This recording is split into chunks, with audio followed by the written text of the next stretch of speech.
Olá pessoal do Ranking, estamos aqui novamente, segunda live do dia. Às vezes a gente passa um tempão aí sem marcar e hoje conseguimos o Arthur Duval, mamãe falei, deputado estadual que acabou de sair aqui da nossa sede do Ranking, e agora recebendo uma deputada federal, Caroline Detoni, ela que é do PSL de Santa Catarina. Deputada, muito obrigado pela presença. Obrigada, Renato. Obrigada a todos aí que estão acompanhando essa live no Ranking dos Políticos. Estava aqui de passagem, estivemos hoje na Jovem Pan, no Pânico, e agora estamos aí para prestigiar também o trabalho que é feito pelo Ranking aí. Temos aqui na sede. É isso aí. Aliás, recomendo que depois que puder assista também a entrevista da deputada lá no Pânico, na Jovem Pan. Primeiro assiste a nossa aqui, né, para a gente poder atualizar tudo que está acontecendo lá em Brasília, falar também do Ranking dos Políticos. E, deputada, queria então, para começar, que você se apresentasse, contasse um pouco do teu histórico, quem ainda não te conhece, como é que você resolveu entrar para a política, conta pra gente. Então, eu sou uma cidadã comum, né? Eu acho que eu tenho o perfil aí do pessoal que segue o Ranking, pessoas que estavam vendo o que estava acontecendo com o Brasil, começou a vir aquela indignação, ia pra rua fazer manifestação, exigia moralidade, combater a corrupção, economia, enfim. E aí eu resolvi começar a fazer a minha parte, porque não adianta também só reclamar, né? Ficar no sofá reclamando, né? O povo brasileiro tem que se envolver. Aí, primeiramente, em 2014, em outubro, a gente fez um pedido de impeachment da Dilma, por participação no Foro de São Paulo, e foi arquivado. Comecei a perceber que todas as ações que a gente tomava, o governo simplesmente fechava a porta para o cidadão. Apesar de a gente ter uma Constituição que se diz Constituição Cidadã, que valoriza o povo, na verdade o povo tem sido esquecido. Aí concorri a vereadora, não fiz campanha praticamente, não sabia nem pedir. Qual cidade? Chapecó, Santa Catarina, Chapecó. oeste de Santa Catarina. E aí agora concorri a deputada federal pelo PSL, partido do presidente Bolsonaro, e consegui me eleger, sendo a mulher mais votada de Santa Catarina, menor custo por voto do estado de Santa Catarina, e a mulher mais votada, sem usar dinheiro público na minha campanha também. Muito bom, esse é um dos pilares do ranking aqui que a gente valoriza tanto. Aí, tanto que abri mão do auxílio, aquele de mudança, né? Auxílio mudança. Entre outros privilégios que a gente tem combatido aí também, né? Lutar contra o dinheiro público em campanha e tudo mais. Por isso até que a deputada está muito bem colocada no nosso ranking. Entrem aí em políticos.org.br, vai ver a colocação da deputada. E vai ser uma das premiadas, né, do nosso prêmio na semana que vem lá em Brasília, faremos uma cerimônia para os 30 melhores deputados. A deputada está entre os 30 e também os 5 senadores semana que vem. Acompanhem aí. Deputada, vamos falar um pouco então sobre a atuação lá em Brasília. Eu sei que você faz parte, por exemplo, daquela comissão da famosa CPI das fake news, né? Conta pra gente o que é isso, se é importante, o que está por trás aí dessa CPI, o que eles estão investigando e por que a gente tem que acompanhar de perto tudo que está sendo discutido nesse assunto. Então, essa CPI, Renato, ela começou com uma justificativa de que ia combater cyberbullying, deep web, fake news. E logo que ela foi formada e que foram colocados ali como presidente e como relatora 2 parlamentares que têm mais vinculação à esquerda e toda a maioria que se compôs ali partidos de centro cederam lugares para a esquerda, a gente percebeu que eles começaram a declarar que eles queriam fazer um verdadeiro tribunal de sessão, um terceiro turno das eleições de 2018, para dizer que o Bolsonaro teria manipulado o debate público, espalhado fake news, feito disparos em massa, enfim, feito várias coisas que eles consideram ilegal, apesar de não ter nenhum conceito jurídico acerca do que seja fake news ou que não seja crime espalhar fake news. Eles estão querendo criar uma narrativa sem provas de que haveria então essa manipulação. Então, o que aconteceu? Nós, vendo essa armadilha, estamos lá como tropa de choque do governo para tentar desmascarar o que está acontecendo. Porque, na verdade, o que está de pano de fundo não é nem isso, não é só a questão da eleição do presidente. Se fosse só isso, ainda tudo bem. Mas é uma verdadeira tentativa de cercear a liberdade de expressão do cidadão comum nas plataformas virtuais, nas redes sociais.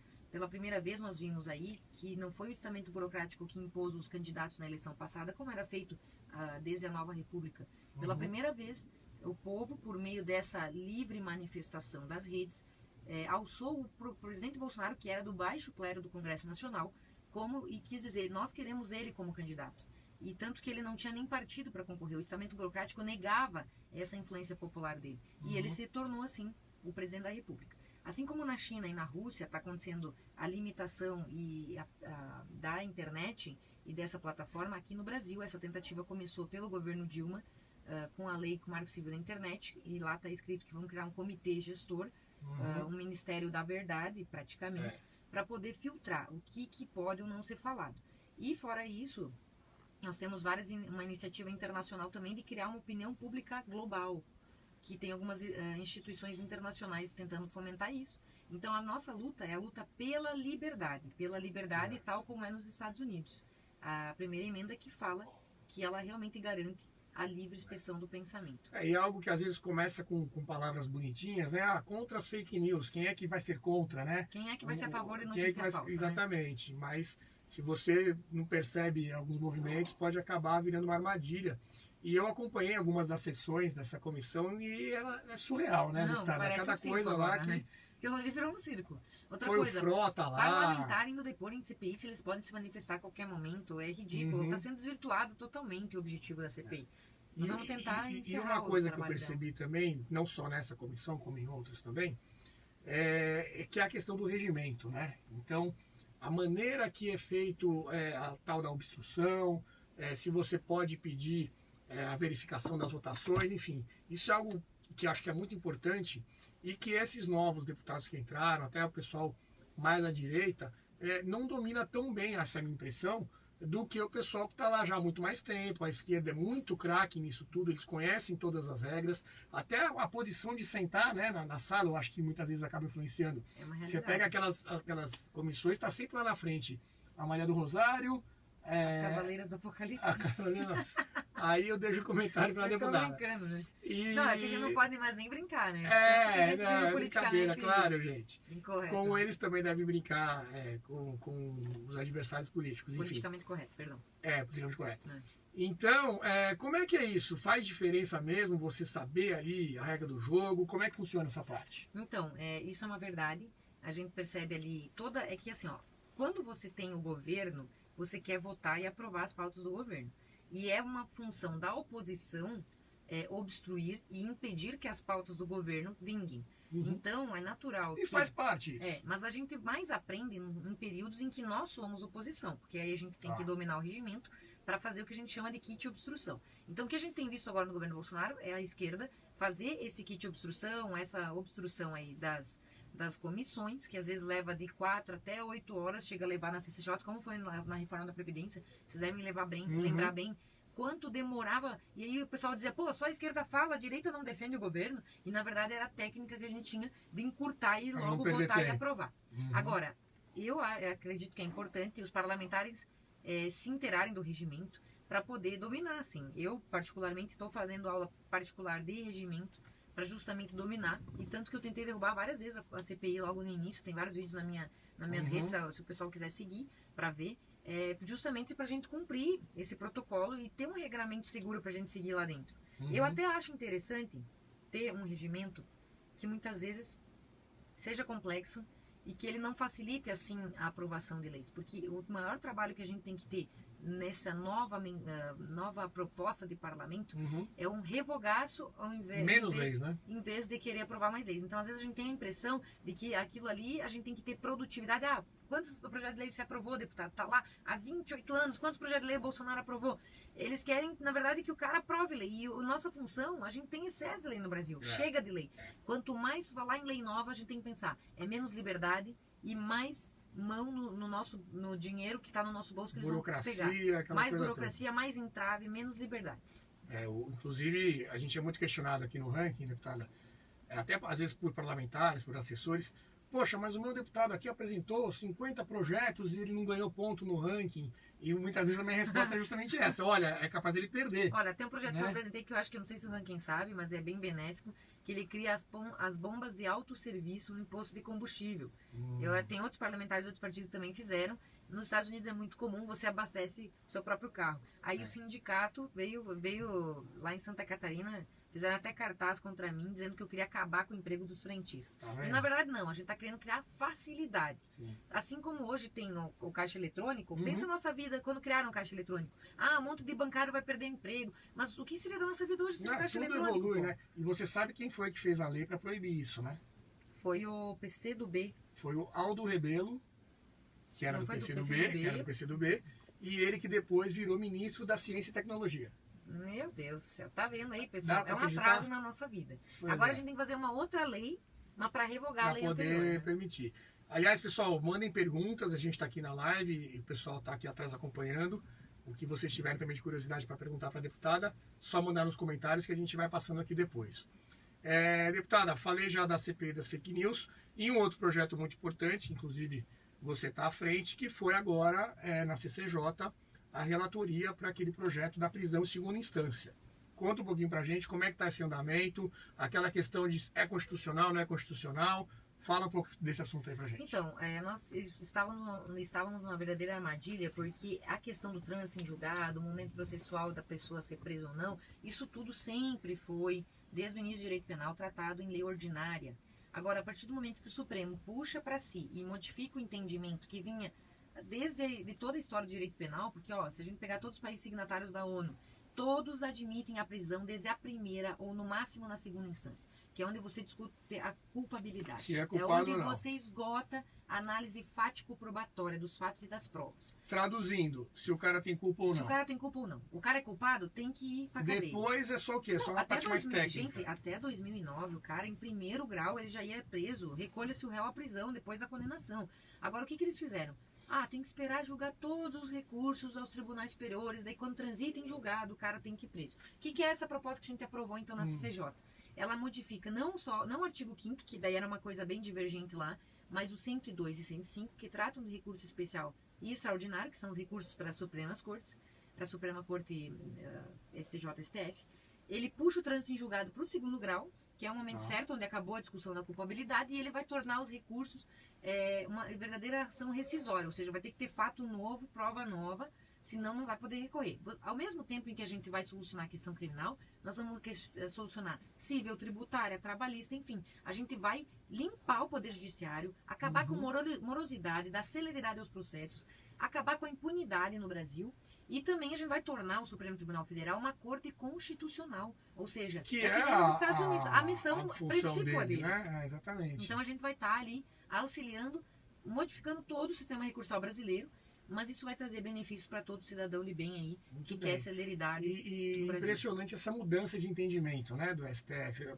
Não sei, fiquei até curioso. Será que aconteceu alguma coisa? Eu sempre falo que, coincidentemente, com escândalos, eles modificam o entendimento acerca da prisão. Primeiro foi a Lei Fleury, depois o Mensalão e agora a Lava Jato. Infelizmente, mesmo que a gente aprove essa PEC, que está na Câmara, tem outra no Senado, ela não vai retroagir para, digamos assim, atingir o Lula, que é um caso que o pessoal pergunta. Mas tem outros processos vindo do sítio de Atibaia e tudo mais. Sim, o processo ali acho que não falta.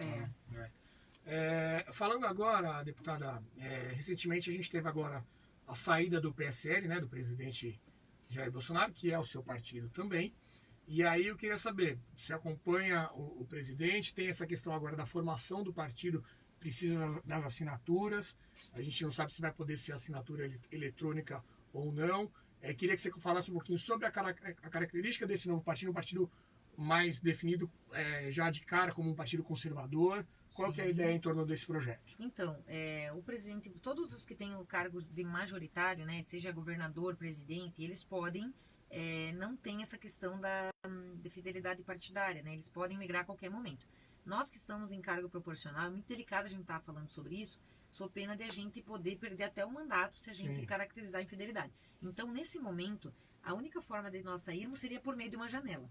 E essa janela... Ou expulsão, né? Porque o Arthur esteve aqui hoje mais cedo e foi o caso dele. Ele foi expulso, então ele não tem esse problema. Todo mundo sabe da minha lealdade ao presidente, dos parlamentares que estão ao lado dele nisso. Então, no momento certo, a gente vai poder se posicionar. Mas, com certeza, essa é uma iniciativa inovadora que está ocorrendo com a formação do Aliança. É um partido realmente de viés conservador e liberal. E que vem aí, ontem teve a convenção, tinha deputados de vários partidos lá prestigiando, estava também prestigiando, foi bem bacana a carta programática deles, olha, é bem interessante, é uma nova proposta aí, que vem junto com essa onda conservadora aí que o Bolsonaro trouxe. Tá, inclusive o pessoal fala, a gente conversou também na outra live de hoje, tem muito partido já, né, mais um partido. Eu, sinceramente, eu acho que poderia ter quantos partidos quisessem, desde que não houvesse o dinheiro público, esse é o problema para mim. Por que tem tanto partido? Porque tem os fundos partidários, fundo eleitoral, depois isso vira moeda de troca, enfim. Então, por mim, se a gente quiser que se juntar e fazer um partido novo a partir de agora, não tem problema. Tem que ter a liberdade na criação dos partidos. O problema é que é muito dinheiro público. Mas você que se vire para arrumar e inclusive a questão das candidaturas independentes. Nossa, com certeza, somos totalmente favoráveis, né? Tanto que se tivesse candidatura independente, tenho certeza que o Bolsonaro não estaria enfrentando esse problema. Ele teria concorrido de forma independente e hoje não estaria passando por isso. Mas enfim, acontece, né? Mas nós somos a favor e já votamos a favor na CCJ desse projeto aí. Bom, só voltando à questão da prisão em segunda instância, foi aprovado o seu relatório, então, na CCJ e agora... Agora ele vai para a comissão especial, onde vai ser debatido amplamente a questão do mérito, alcance e tal, enfim. A passar pela comissão especial, ele vai ir para o plenário 2 turnos, que nem foi a Previdência. Mesmo processo da Previdência. 308 votos em 2 turnos, aí vai para o Senado, onde vai ser discutido, depois sanção presidencial. Muito bem. Matheus, alguma pergunta aí que chegou pra gente? O novo partido em relação ao fundo partidário eleitoral, qual que é a posição, o que pretendem fazer? Olha, na verdade, se formar um novo partido, acredito que nem nesse primeiro momento, não sei se teria direito a fundo... a um fundo. Mas aí não é nem questão de ter ou não ter direito. Haverá uma posição do partido em relação a esses assuntos? Isso eu não posso adiantar porque eu não conversei com a cúpula do partido. Mas o próprio presidente Bolsonaro não utilizou, né, fundo partidário, então, fundo eleitoral, né? Então, nós temos que aguardar, na verdade. Bom, falando até porque eu não sou porta-voz, né? Temos que aguardar, então. Falando, então, do presidente, você já comentou que é uma apoiadora, aí, uma seguidora muito forte do presidente. Sou vice-líder do governo. Vice-líder do governo também na Câmara, agora, aí uma posição muito importante. Enfim, nós aqui do Ranking, a gente faz um trabalho, a gente procura sempre elogiar as coisas boas, né? Então, parte toda econômica, a gente acha que vai muito bem. Ministro Sérgio Moro, segurança pública, todos os números mostrando aí queda na criminalidade. Relações exteriores, abertura de mercado. Abertura de mercado, tudo isso. O ministro Tarcísio também, outra figura muito, muito importante. Agricultura. Então, eu acho que a parte boa você vai saber dizer. Mas vamos aproveitar então aqui a tua presença. Às vezes a gente vê você também muitas vezes mas as críticas são injustas, mas a gente sabe que nenhum governo é perfeito, claro. Que todo mundo tem aí seus defeitos, todos temos que melhorar em alguma coisa. Qual que é a sua avaliação sobre aquilo que tem que melhorar, que não está ainda bem no governo Bolsonaro? Olha, eu acredito que se a gente for aferir o governo, pegar, por exemplo, o contexto de aprovação dessas propostas que estão indo para a Câmara, a média os governos anteriores era 75%. O Bolsonaro, foi feito um estudo pelo Estadão, ele já está com aprovações no Congresso 76% de aprovação. No sentido geral, óbvio que não existe governo perfeito, mas se a gente for ponderar o que tem que melhorar com o que está indo bem, a gente tem muito mais motivos para dizer que ele está indo bem. Se você quiser levantar alguma coisa que não está indo bem, eu posso até levar, mas no geral, basta olhar os ministérios, basta olhar os números. Na segurança pública, diminuiu 22% a taxa de homicídios, o que é espetacular, porque o direito à vida é o primeiro direito a ser tutelado. Olha o que o ministro Tarcísio está fazendo mais com menos, daí a grande mídia pega e diz assim, nunca foi gastado tão pouco em infraestrutura, mas eles estão otimizando o dinheiro, né? 22 mil empregos foram extintos pelo governo Bolsonaro, cargos federais, ministérios de 29 para 22. Mas aqui a gente está de novo falando das coisas boas. Mas aqui, me fala alguma coisa ruim, então. Porque eu tenho visto tanto mais coisa para a gente ficar satisfeito. No mínimo, por exemplo, que é sempre muito citado, a questão da comunicação, a questão ambiental também não teve uma habilidade do governo, seja na parte de comunicação, seja na parte factual mesmo também. O Ministério da Educação também é sempre alvo de muitas críticas. Houve uma primeira tentativa com o ministro Vélez, que não deu certo, depois entrou agora o ministro Weintraub. São áreas mais críticas do governo e o estilo dele, né? Essa parte aí eu acho que é mais uma questão mesmo que a imprensa pega no pé. A parte de articulação, por exemplo, com o Congresso. Eu acho bom você não ter um Congresso, uma relação entre legislativo e executivo às mil maravilhas, porque isso era o que a gente tinha antigamente, né? E a gente via depois o que estava por trás disso. Então isso para mim não é nenhum problema, acho até uma coisa interessante. Mas como eu falei aqui, foi rompido com o paradigma que havia de relação entre o governo federal e o parlamento, e mesmo não tendo as mesmas práticas, que era dar ministérios inteiros para partidos, em troca de votação de apoio nas votações pró-governo, mesmo não tendo essa prática, ele podendo quebrar esse mau paradigma que tinha, ele está tendo uma taxa de aprovação maior do que a média dos outros governos. Então, essa questão de falta de articulação, eu acho que o pessoal pega muito no pé do Bolsonaro pelo estilo pessoal dele, né? Que, na verdade, ele está mantendo o estilo de um deputado nem sempre é o estilo mais adequado para um cargo majoritário. Só que, na verdade, o Bolsonaro ele continua sendo quem ele é. Ele não mudou. Eu acharia estranho ele ter, se depois de eleito, ele tivesse mudado totalmente a personalidade dele. A gente não reconheceria mais o Bolsonaro. Mas eu acho que a crítica mais forte que existe em relação a ele, até em algumas indicações, a pessoal liga uma coisa a outra, é a questão, por exemplo, do Flávio Bolsonaro, a questão lá toda da investigação, foi travada, toda aquela denúncia de rachadinha lá no Rio de Janeiro, depois ele acabou indicando o Augusto Aras para procurador, enfim, em relação a isso. Com relação ao Flávio, ele já demonstrou que o contrato de venda do imóvel estava registrado em cartório muito tempo antes de a coisa vir à tona. Ele já demonstrou a legalidade da transação, das quais derivaram os depósitos. Então ele já esclareceu para a justiça. Com relação ao Queiroz, que o pessoal fala, né, já prestou depoimento por escrito, e ele que se entenda com a justiça, no caso, né? E qual que era o outro ponto que você comentou? Depois do Aras? Poxa, só esse questionamento do Aras ao Toffoli essa semana... de querer protegê-lo, ele acabou... Mas veja bem, se tivesse um acordão ali entre eles para abafar as coisas, o Aras não teria questionado o Toffoli sobre essa questão do coágio. Ou seja, isso demonstra que não há acordão, que o pessoal realmente está trabalhando. Eu acho que o importante é o seguinte, enfim, as críticas... As críticas são válidas. São válidas para a gente aprimorar cada vez mais. Eu acho que o importante é o seguinte, em se constatando alguma coisa que realmente tenha acontecido, aí é que cada um você que tem que ter pelos seus atos, a atitude de ficar do lado correto. Né? Com certeza. Por exemplo, que a gente não viu no passado recente, os apoiadores do governo, por mais bem intencionados que tivessem, quando tudo veio à tona, na questão do Lula, do PT, eles insistiam ainda em ficar defendendo algo indefensável. Então, não há nada que mostre, provado até o momento, contra nenhuma dessas denúncias, mas se um dia houver alguma coisa, a gente tem que ter aí a coerência de se manter a favor de que tudo seja esclarecido. Até porque essa foi a nossa bandeira, né? Combate à corrupção, etc. Então, a gente não tem compromisso com o erro, né?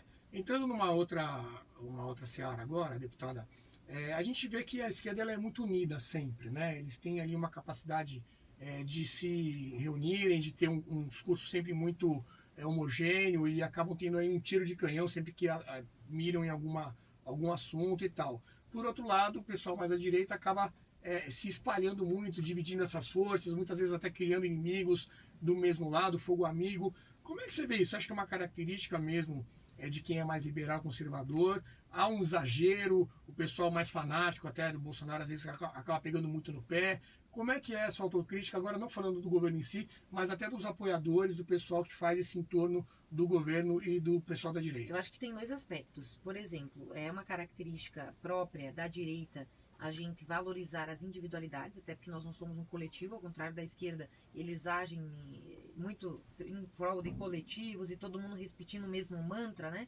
E na direita a gente tem uma peculiaridade que a gente respeita a liberdade individual, ou seja, a gente valoriza cada uma das pessoas. Então é cada um pensando individualmente e nem sempre as pessoas abrem mão da sua posição para a conciliação. Acho que a gente tem que evoluir enquanto direita nesse sentido, de sempre ter em mente os ideais que nos levaram até ali, para tentar aparar talvez as personalidades e tentar pensar num projeto de Brasil, né?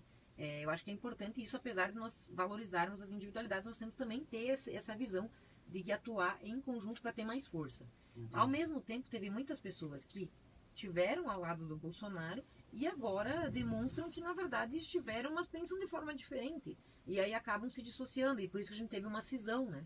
Eu lamento que isso tenha acontecido, acho que quem ganha isso, a gente perde com isso, quem ganha com isso é a esquerda, que fica feliz em ver a gente desagregado. Eu nunca pensei que isso fosse acontecer com relação ao PSL também, no ano passado não estava todo mundo unido, né? Mas infelizmente acontece, e eu acho que cada um demonstra com o tempo as suas intenções, o que realmente busca, se tem ou não afinidade. Eu acho que com a convivência, com o tempo, a gente vai aferindo isso. e cada um tem que realmente estar do lado de quem está afinado, né? Então acho que são também, ao mesmo tempo que é desgastante, é natural que essas divisões ocorram para a gente estar com quem está com real afinidade, também com o governo, a mesma coisa, né? Alguma pergunta a mais aí, Matheus?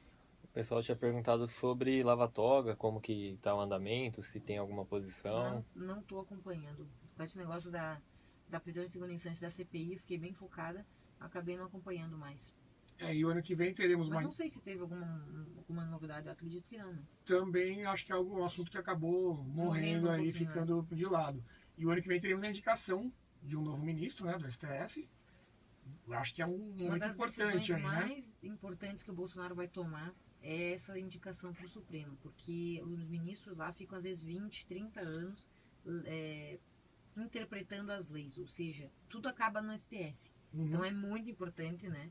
Esperamos aí que o presidente tome uma decisão assim bem meditada sobre isso, porque é algo que até nos Estados Unidos a gente viu, né? Essa troca, o Trump, não sei quantos ministros ele já indicou lá também da Suprema Corte, e aí acabou tendo um perfil diferente daquele que tinha antes, né?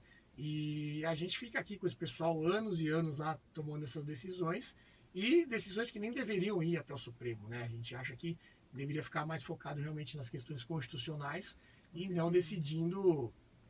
interferindo totalmente na vida privada a qualquer momento. Eles decidiram até quem era o campeão brasileiro de 87. Não, e homofobia também, criaram um crime, usurparam até a nossa competência, tanto que eles têm prerrogativa lá. Que está interferindo na questão legislativa. Essa né? PEC aí da segunda instância também, ela vai poder dar uma regulada nisso também. Entendi. E você acha que para 2022, sente as pessoas mais... inteiradas no assunto de política? O teu caso mesmo é um exemplo de pessoa que não era do meio, né, que acabou se movendo e hoje é uma deputada aí que é líder do governo, é vice-líder do governo dentro do Congresso. O que você acha que a gente pode esperar em relação a isso? As pessoas criticam muito a tal da polarização, né? Eu acho bom também a polarização, né? Eu acho que antigamente a gente tinha um lado só falando sozinho. Era hegemonia agora a gente tem uma discussão, agora né? já tem discussão. É claro que isso também tem o seu lado ruim, traz os prós e os contras, né? Nem tudo sempre vai ser bom num ambiente muito acerbado, muito eu acho que se a gente fanático. Mas faz parte também ter uma discussão de ideias, né? Senão o ambiente fica morno. A gente tem que ter a polarização, mas uma polarização educada também, né?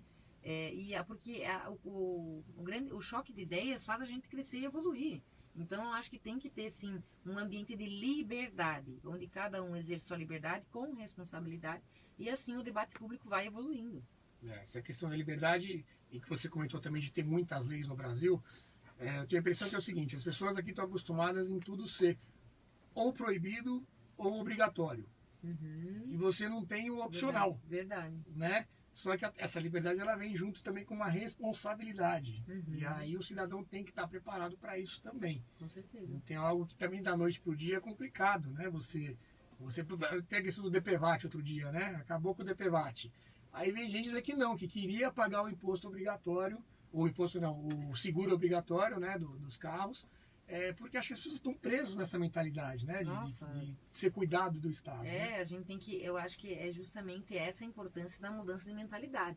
Não adianta a gente eleger novos políticos e o ambiente cultural ainda está totalmente influenciado por uma mentalidade onde o Estado é o papai que vai cuidar sempre das pessoas. As pessoas têm que começar a desenvolver uma mentalidade mais livre do Estado, com mais responsabilidade nas suas decisões, na sua própria vida, e sem esperar do Estado as coisas, né? E aí essa mentalidade vem desde escolas, universidades, a cultura, a televisão, enfim, tudo isso toda a vida social, né? A gente tem que tratar a política de uma deveria forma mais ser madura, né? o fim da vida social, e infelizmente hoje a gente percebe que ela exerce um monopólio da vida social, tudo passa pelos políticos, e eu acho que isso é uma das coisas que me levou a ir para a política, tentar diminuir essa influência para que a própria sociedade civil possa se reerguer e ter o protagonismo da vida social no Brasil. Muito bom. Está aí a deputada Caroline Detoni, do PSL de Santa Catarina. Ela que vai ser uma das premiadas na semana que vem, nesse evento lá em Brasília que a gente vai fazer. É a deputada jovem, já vice-líder do governo dentro do Congresso Nacional. Deputada, quem quiser seguir aí o teu trabalho, suas redes, para a gente ficar aí sempre antenado. Quero convidar o pessoal, então, para seguir no Instagram, Twitter, Facebook, Caroline Detoni. Sigam aí nas redes, acompanhem nosso trabalho. Quero agradecer o Renato pelo espaço. Estaremos juntos lá em Brasília semana que vem. Caroline de Toni, tudo Isso separado. aí, você vai encontrar aí as redes da deputada e acompanhar o trabalho que ela vem fazendo, muito bom lá em Brasília. Obrigada, Beleza, pessoal? pessoal? Um abraço. Obrigado. Até a próxima. Continue seguindo o ranking nas redes sociais.